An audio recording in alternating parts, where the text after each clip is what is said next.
우리나라의 사찰 7곳이 산사, 한국의 산지 승원으로 유네스코 세계유산에 등재되었다는 뉴스를 보게 되었다. 그래서 찾아간 곳은 가장 접근성이 좋은 충북 보은에 있는 법주사였다. 법주사는 553년에 의신이 서역에서 돌아오며 흰 나귀의 불경을 싣고 와 이곳에 머무르며 세웠다는 설화가 남아있다. 평탄한 숲길을 걷다 보면 호서제의 가람이라 쓰인 일지문에 도착하게 된다. 국보 3점, 보물 12점을 비롯한 수십 점의 문화재를 보유한 1500년 된 사찰의 자부심이 느껴진다. 이 문을 지나면 속세와는 다른 새로운 세계가 펼쳐진다. 법주사의 대문격인 금강문을 지나 사천왕문까지 지나면 팔상전이 자리하고 있고 그 뒤로 쌍사자석 등 사천왕석 등 대홍보전이 일직선상으로 자리하고 있다. 팔상전은 우리나라에 남아있는 유일한 목탑이다. 1500년 전 사찰이 창건될 때 처음 만들어졌다가 정유자한테 불타고 현재의 모습은 1624년 복원된 것이다. 우리나라에 이렇게 높은 목탑이 있다는 걸 알지 못했다. 감탄하면서 5층의 목탑을 보고 있으니 찰랑이는 바람에 20개의 풍경이 짤랑거린다.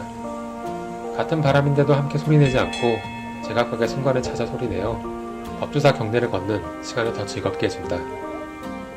법주사에서 보게 되는 또 다른 커다란 건물은 대웅모전인데 우리나라 3대 불주원으로 꼽힌다.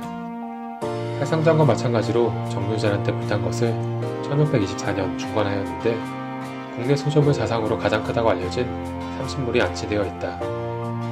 법주사에 돌로 만들어진 문화재는 1000년이 넘는 시간을 견뎌왔지만 나무로 된 것들은 임진왜란 때, 새로 된 것은 흥선대원군에 의해 사라졌었다. 하지만 이 땅의 사람들은 좌절하지 않고 다시 법주사에 건물을 세우고 불상을 만들었다. 여행을 다니다 보면 오랜 시간 한반도에서 벌어졌던 많은 시련을 견디지 못하고 사라져 지금은 터만 남아있는 곳이 즐비함을 알게 된다. 수많은 역경을 넘어 꿋꿋하게 그 자리에 남아있는 법주사가 정말 대견해 보인다. 대형보전 앞에 있는 사천왕 석등은 익숙한 모습을 한 석등인데 반해 쌍사사 석등을 실제로 본 것은 처음이었다. 특히 법주사의 쌍사사 석등은 우리나라에 존재하는 사자가 들어간 석탑 석등 중에 가장 뛰어난 모습을 가지고 있다고 한다. 또 다른 석상, 희견보살상의 모습도 독특하다. 부처에게 향부를 공양하는 희견보살의 모습인데 마치 역도 선수가 바벨을 들어 올리고 있는 모습 같아 보인다. 원통보전은 단층의 작은 건물인데 정사각형이어서 독특하고 예쁘다. 정사각형의 건물 때문인지 처마의 곡선이 한껏 화려하게 보인다. 흔히 보는 직사각형의 건물과는 달라 계속 눈이 가는 건물인 것 같다. 청동미륵대불과 철당가는 1000년이 넘는 시간 동안 그 자리를 지켰지만 1866년 대원군이 이들을 녹여서 당백전 재료를 사용하면서 없어졌다. 현재 불상과 철당가는 모두 수십 년 전에 만들어진 것이다. 청동미륵대불과 철당가를 보며 국가의 상황이 문화재를 훼손해야 하는 지경이라면 문화재를 훼손하든 안 하든 그 국가는 망하게 되지 않을까 하는 생각을 하게 된다.